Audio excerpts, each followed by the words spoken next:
Welcome back to another video. All right, let's continue with our change of variables section. So in this next example, we want to look at a nonlinear transformation. Okay, so the last two examples were linear transformations, but this is calculus. We should be able to handle things that are not linear. Okay, so let's look at the following transformation. So keep in mind here, I've restricted u and v to be both positive, so we're in quadrant 1, so keep that in mind. We also are given that this is our transformation for x, and this is the transformation for y. Okay, so first thing we want to do is look at the images of u equals constant and v equals constant.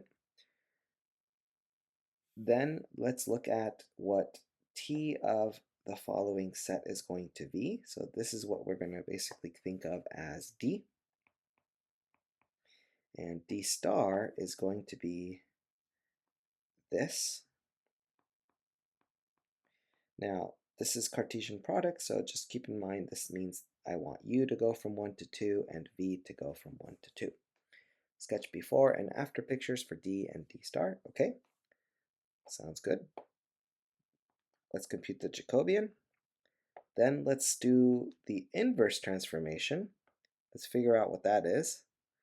And then let's calculate let's actually verify this formula. Okay, so again, this is not really, the purpose of this example is not really related to the integral calculations. We're kind of building to that. It's just to show you essentially techniques and just give you more concrete examples of basically what is going on and just give you more options here.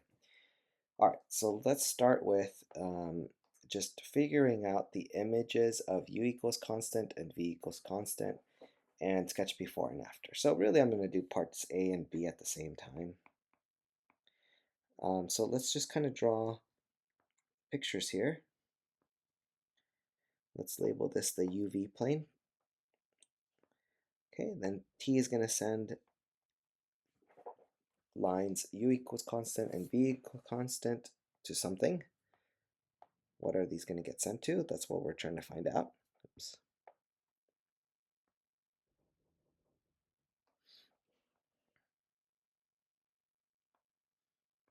Okay, let's label these XY plane. All right, so let's start with what are the transformations. So let's write them over here and just copy them. I'll bring these down. So x is u divided by v, and y is u times v. Okay, and let me label these as the t transformation. Okay, let's just make a copy. I can leave those up there. So essentially, what do we want to look at? Eventually, I want to look at curves u equals 1 and u equals 2. Well, we know what those are. Those are just vertical lines. And then v equals 1 and v equals 2 are horizontal lines. So, okay, I guess d star is pretty easy to figure out right off the bat. It's just, well, they gave it to us. But just drawing it here, I guess d star is this square. Looks rectangular, but those sides have all length 1. All right, well, we want to figure out basically u equals constant. Let me just draw another one. U equals, let me call it the constant u0. And let me use another color. Let me use a darker red. Okay, and then v equals a constant is going to be a line like this. Let's call that v equals v0.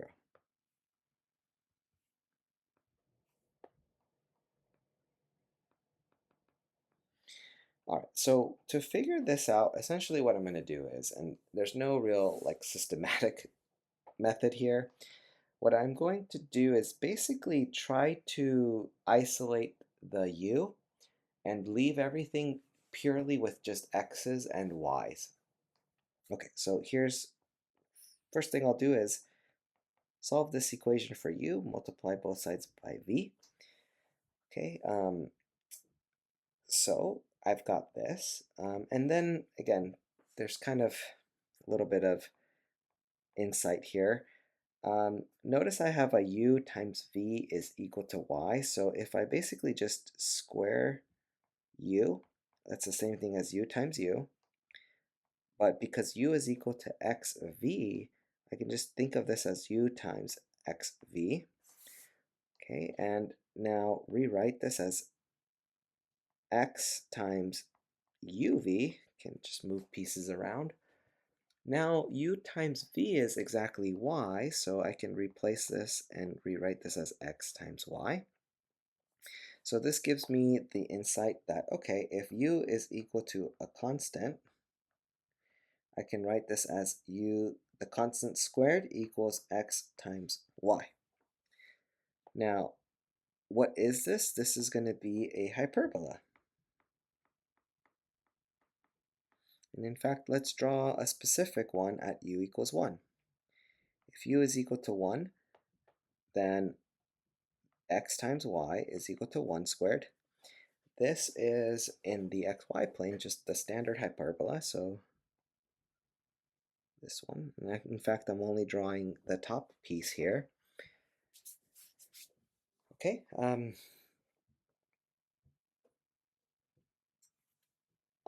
and basically, what would the other ones look like? Well, I'll show you that in just a second. They're also hyperbolas. What about the other equation?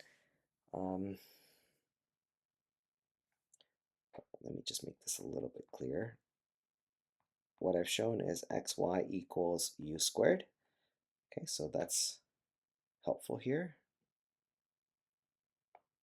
I don't know what color to highlight it. Okay, yellow. Let's play the same game with the v's. So basically try to isolate v's in some way here. So, man, I can never do these very well.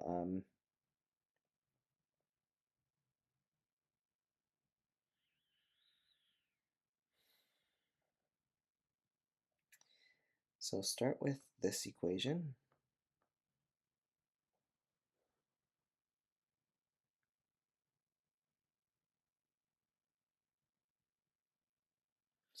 Let's multiply both sides by x.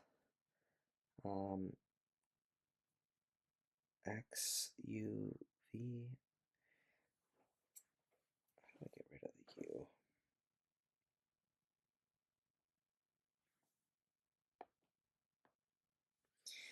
Let me see.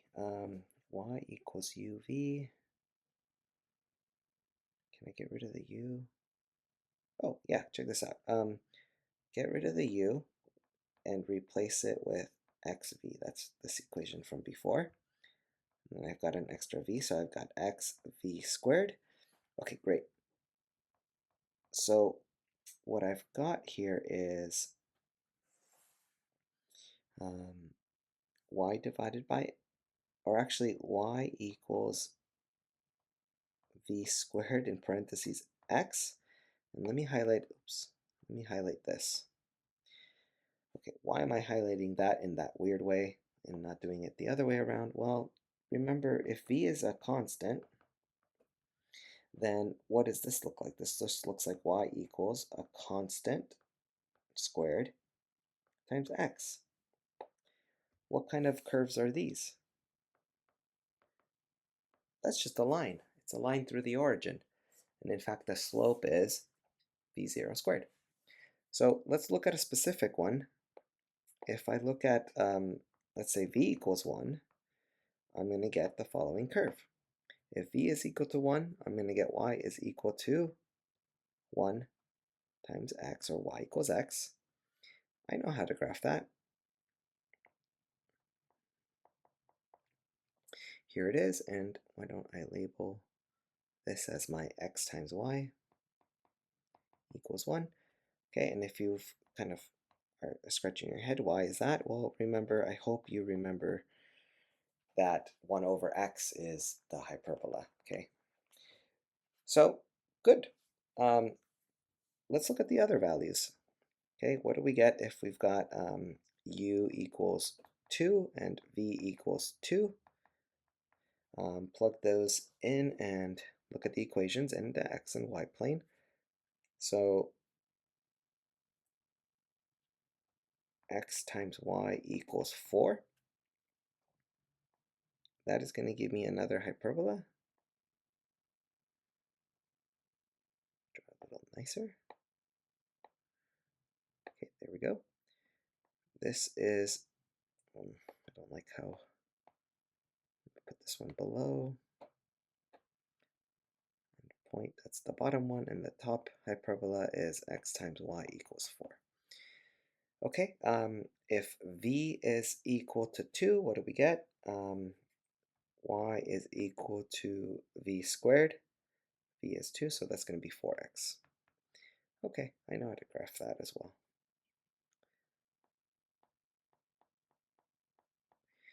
All right, so what we got here is the following interesting looking domain. Let me zoom in so I can highlight it nicely.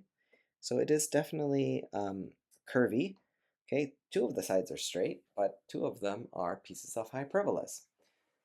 Okay, so this is what we're going to call the domain D. Okay, and there we have it. That at least takes care of part A and part B, including those sketches. So what we should do for part C is calculate the Jacobian. Okay, and I still have the transformations here to help us with the Jacobian calculation. Okay, so what is the Jacobian? Let me keep reminding you the formula until you've got it memorized. Absolute value of the determinant of xu, xv, yu, yv. Absolute value of the determinant. Okay, now let's calculate some partial derivatives. Okay, again, I'm looking at the functions for x and y. Okay, xu is 1 over v. xv is going to be negative u over v squared. Yu is v. Yv is u. Okie dokie. So let's make sure to do the cross product correctly. Okay, we've got to multiply the diagonals and the off diagonal terms here. So what do we get? Absolute value of u divided by v minus a negative u over v squared times v. Okay, what happens next is absolute value, u over v plus u over v, because again, this v cancels one of the v's from below, and the double minus becomes plus. So I end up just getting 2u divided by v, and in the last step, I'll get rid of absolute values. Okay, y, remember I said u and v were in quadrant 1 from the beginning, so I don't need them for this example. Okay, cool. So again, I hope with the example so far, you're seeing that the Jacobian is kind of a formula, it's a complicated formula to memorize, but for the most part, calculating it isn't too bad. Although I'm going to contradict myself because when we do it the other version, it is kind of ugly. But we're going to do it anyways. Okay, so next part D. Find T inverse. All right, so just make a copy down here. So if that's T, essentially I want to play around with these equations until I solve for u and solve for v in terms of x and y. Okay, so we actually, let me look at the equations that we did earlier. Oh, beautiful. Actually, this isn't going to be so bad. remember we came up with x times y is u squared was one equation, and also y is equal to v squared times x. So we're so close to actually solving the inverse transformation. If I take square roots on both sides, I've got plus or minus the square root of x times y. And just keeping in mind that we said that u was positive, I'll just take the positive square root. Okay, and since I solved for u completely in terms of x and y, this is going to be our first function in the inverse transformation. Let's see if we can solve for v. Okay, step one, v squared is going to be y divided by x. Then let's take square roots. V is going to equal plus or minus the square root of y divided by x. Keep in mind that v is also positive, so we've got that v is the square root of y divided by x, and since I've solved for v in terms of x and y, this is going to give us our inverse transformation. So let's write it abstractly as, let me do it in green, T inverse is going to eat an x and y and give me a vector. In the first coordinate, I'm going to get u, which is square root of xy, comma, the square root of y over x. Okay, let's box this. Now that I've boxed it, let me remind you, in this notation, this is going to be the u function, this is going to be the v function. Okay, so that's our inverse transformation, and the last step here is to calculate the Jacobian of T inverse directly.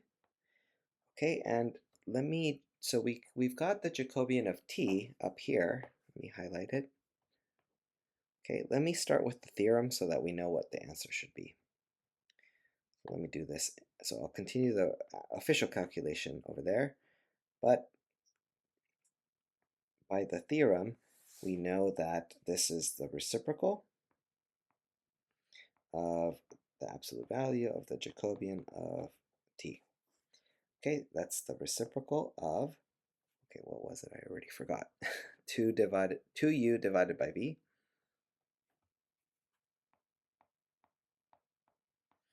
And remember, that's the reciprocal, so we're going to get v divided by 2u.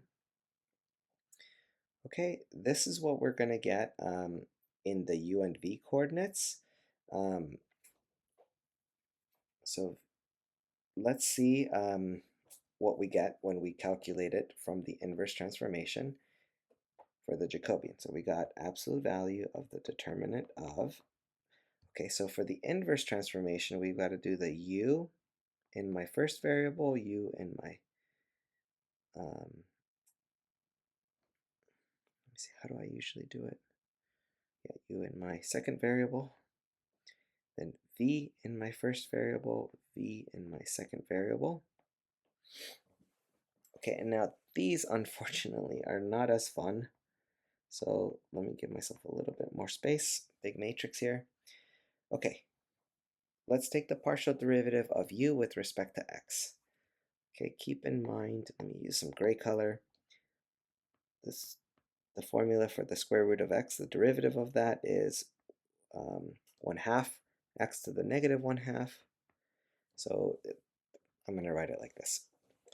All right, let's do that first partial derivative. So square root y is constant from the perspective of x, so we'll get square root y on top, but then we'll get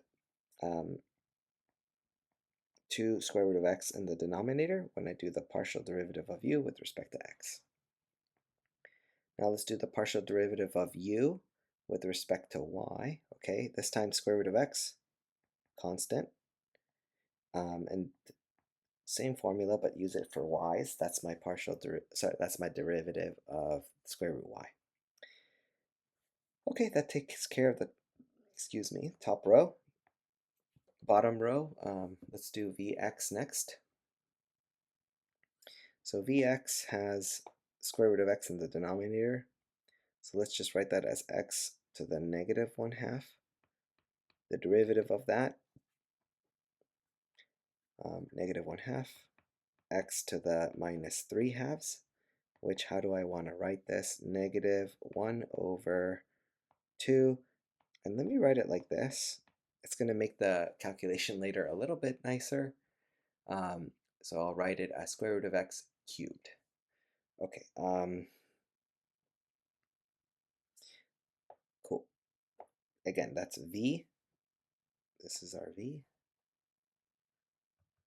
What happened to my v? Got erased by accident. Okay, there's our v. With respect to x, square root y is constant. And pick up a minus sign, pick up a 2, square root of x cubed. All right, and the last one, vy. Okay, the square root of x in the denominator is constant. I pick up a square root of y and a 2. All of that in the denominator. Okay, yuck. But what are you going to do? I mean, this is an instructive example here. So I want to show you, do not find the inverse transformation directly. Well, okay. I guess what I want to say is, one of them is usually nice, the other is kind of yucky.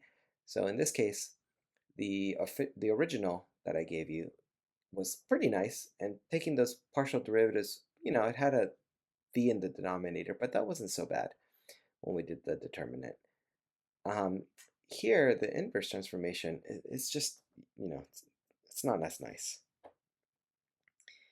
Okay, absolute value of the, oops, we already did, let's do the determinant. So we're going to do the first function times the second minus negative square root y on top 2 square root of x cubed times square root of x 2 square root of y. Okay, let me just look at this real quick, make sure I am putting all the pieces in the right location.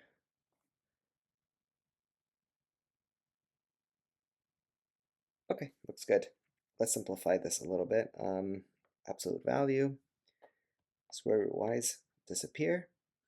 I've got square root of x times square root of x, which is just x, and I've got 2 times 2, so I've got 1 over 4x minus, but I have a minus a negative, so this will be plus.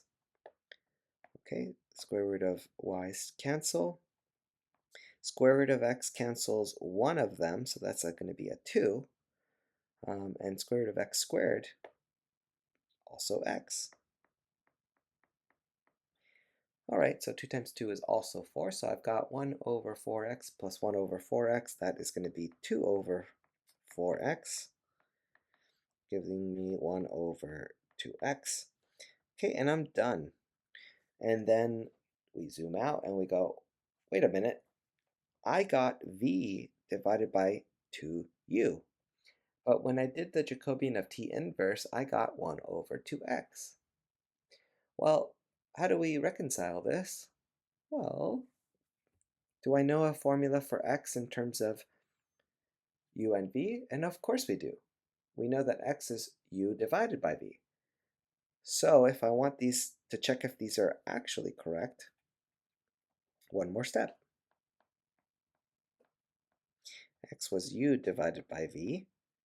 Okay, and basically the 2u stays in the denominator, but the v goes upstairs. So this is the same answer, but written in terms of the u and v variables, which is exactly what we got earlier. So huzzah! I always like it when we get the right answer.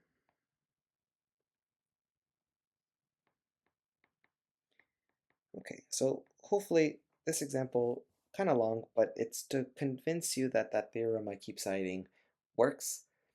It's legit, okay, and this is a nice example that kind of shows you all the mechanics of that. Okay, cool. Finally, we are ready to actually do an integral calculation, which is the whole purpose of this section. So when it comes to test time, really all of the examples that I did earlier are really just to help you understand the formula that we're going to use, which I have a little copy of up there. And number two, just, again, all of these ideas are super important in the next classes, in all of the classes you're going to take in the future. And again, they're kind of new ideas, so I went into a lot of detail just so that, to give you a good understanding of them. All right, well, let's do our first change of variables integral calculation. So here is what we're looking at. Okay, we've got to calculate this integral. Um, so the function itself is not a difficult function to integrate. So what's the holdup? What is the problem? Well, what is D? Parallelogram with these as my vertices. And you're thinking, okay, well, why are we bothering with the change of variables formula? This seems like we've got enough tools that we've studied before. Well, that's true. But why don't we start with a picture, and then maybe you can tell me if the tools we studied earlier are really helpful or not.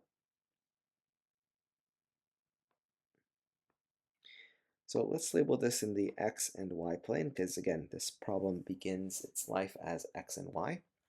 So we're going to plot 0, 0, 1, 2, 3, 4, 5, 6, 7. I'm going to need to go up to 7 for x. How about y? 1, 2, 3, 4. Okay, let's plot these 4 points, and let me plot them in blue. 0, 0, 4, comma 1 up here, 3, comma 3,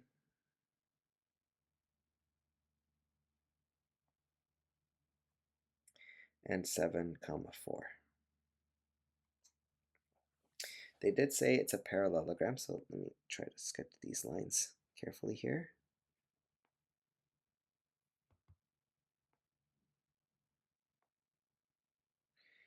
Okie dokie. Hand drawn, so I apologize. Okay, so this is the domain D, and looking at this, you're like, okay, it's not quite right. If we wanted to split this up using a type 1 integral, for example, I actually need to do it in 3 zones because I have a top and bottom curve. Okay, and notice that the top and bottom curves switch in the kind of like this weird middle area where I've got the top curve and bottom curves different because they're different lines. Okay, and then I've got a different top and bottom curve over here as well, where I've got that curve and a different bottom curve. So, okay, you could do 3 line integrals if you want to, but my job here is to show you, well, there's a better way. Okay, and the better way is, of course, the change of variables formula. So notice here, there is no formula for what the transformations are going to be. So we've got to come up with a way to do this. Now, the idea is, look at these points here. Okay, let me make this one really, really bold. Let's call that one V1, and then this one, let's make this one bold as well. Because we kind of did this abstractly in one of our examples. I think it was the first example in these notes, where let's call this V2. Okay, and let's vectorize these. So V1 is pointy bracket 4, comma 1. V2 is pointy bracket 3, comma 3. And basically, if I take this vector over here, let me add a little stick here so I can move it around. If I move it over here, notice that that matches almost perfectly. Now, remember, this is 3, comma 3. So notice that I've got a 3 over here and then 3 over here. Okay, and if I just add those two vectors together, notice that we've got the point 7, 4. Okay, and that's cool because basically this is just going to be V1 plus V2. Okay, so maybe what I'm convincing you of hopefully is these are all parallel sides, as it should be, since this is a parallelogram. Okay, so the idea was I showed you how to construct the transformation from this information. So we're going to say, okay, t sends a point uv to uv1 plus vv2, and I'm sorry about the double usage of the variables u and v. Okay, u times v1, 4 comma 1, plus v, and then 3, 3. Okay, they kind of quickly go away. Now let's just write this as pointy bracket for u plus 3v, comma, u plus 3v. Okay, great. This is going to be our inverse transformations, which means this is going to be our x, this is going to be our y. All that's left is to draw what we get in the UV plane. Okay, and when we did this abstractly, remember in the UV plane, all we actually need is just the unit square. Okay, this is 1 and 1. And the reason was because we're really sending I hat, which is this vector right here, and j hat, this vector, we are sending that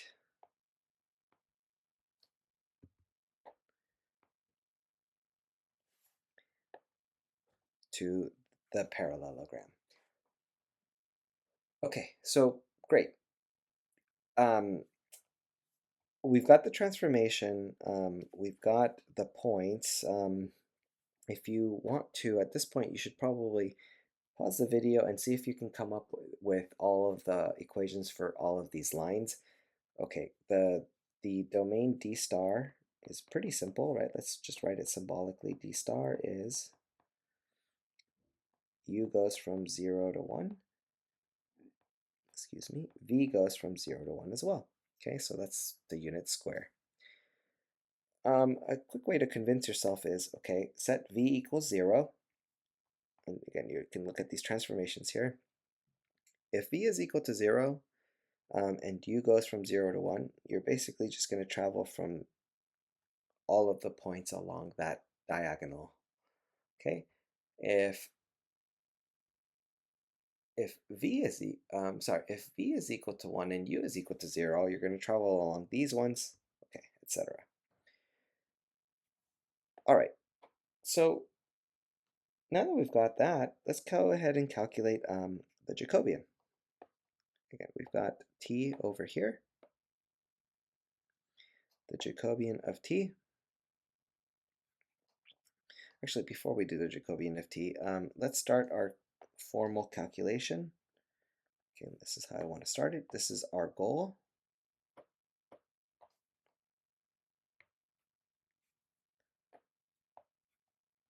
Let me grab our change of variables formula for inspiration here.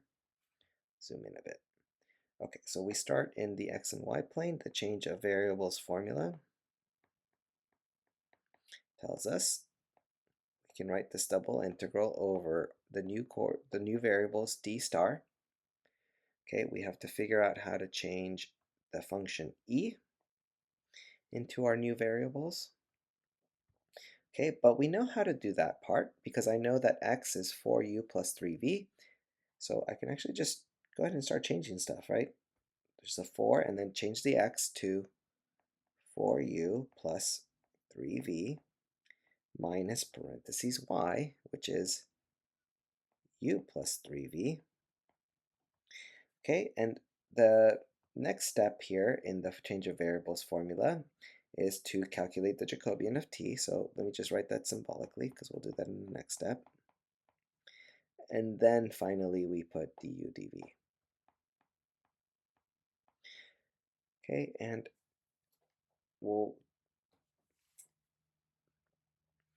we kind of take a peek at d star. It's a square, so Fubini's theorem tells us I can do du dv in any order. Okay, so let's clean this up just a little bit. In fact, I kind of know what u and v are, so let's do 0 to 1 in each variable. the exponential function simplifies to 16u minus u, so that's 15u. And then I've got 12v minus 3v, that is going to be 9v, I think. And it's a positive 9v. Okay, I need the Jacobian, and then I need du dv. Du dv can go in any order, so let me just leave a little space here. Just make sure that this looks clear. This is multiplication. All right, next up, let's calculate the Jacobian. So I'm going to do this over here.